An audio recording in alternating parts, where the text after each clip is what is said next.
අපිට ටික වන්න තිබෙනවා නේද? අනිත් අවුරුද්ද යන්න පළ දෙන්න ගන්න කරන්න වැඩාලා. නිවරනම් රක්ත වර්ණේ නමුත් අපි පොඩ්ඩක් ඉතින් පාට වෙනස් වුණාට කහ පාට. අද කාවන්නේ තමයි මේ නැකතට ඉතින් වර්ණයක් අපි තෝරගන්නවා.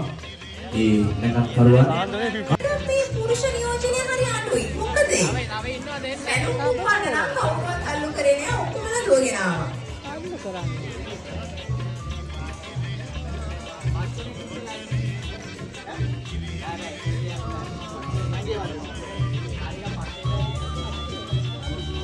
වට දෙකකට තමයි අපි මේ තරගය පවත්වන්න සූදානම් කරලා තියෙන්නේ. තරගකරුවන් 10 දෙනෙක් සහභාගී වෙනවා තරගය සඳහා. ඉතින් ප්‍රථමයෙන් තරගකරුවන් 5 දෙනෙකුට අවස්ථාව දෙනවා.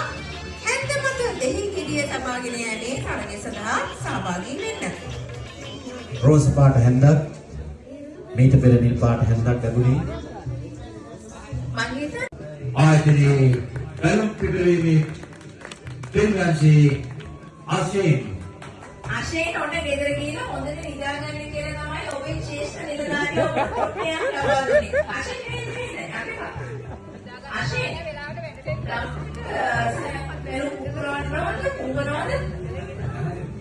ආශයෙන් ප්‍රයිවට් එකකට ගෙදර යන්නේ. ලහයිට වගේ යනවා සාමාන්‍යයෙන් අතුරු පාරවල් වල යන්නේ ප්‍රධාන පාරේ යන්නේ. ආශයෙන් ගෙවන් කොහෙද තියෙන්නේ? නියම්වත් ඒ කියන්නේ පොලිසිය අසන්නේද? ඒක තමයි මම හිතන්නේ හොඳ පුහුණුවක් තියෙනවා බැලුම් පුහුණුවලා. එතනක් සුළු බැලුම් වශයෙන් දිගටම කරගෙන යනවා වැඩවලිය. හොඳයි. ඊළඟට බෝධනයේ වතුර පිරවීම. මේක ප්‍රශ්නයක්. එක් කණ්ඩායමකට තමයි සහභාගී වෙන්න පුළුවන් වෙන්නේ.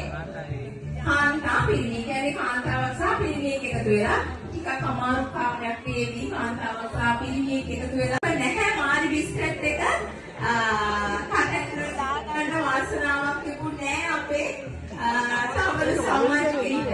මොකද කරන්නේ අචමාර්ය ආපහු කරනවද හොඳයි.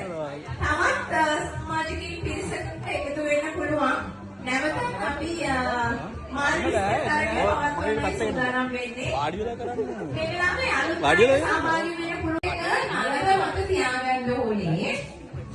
ඒක මට්ට ගන්නේ නැතුව අත පාවිච්චි කරන්නේ නැතුව මාරි බිස්කට් එක යන්න කටට දාගන්න කියලා තරගේ ජයග්‍රහණය කරන්න.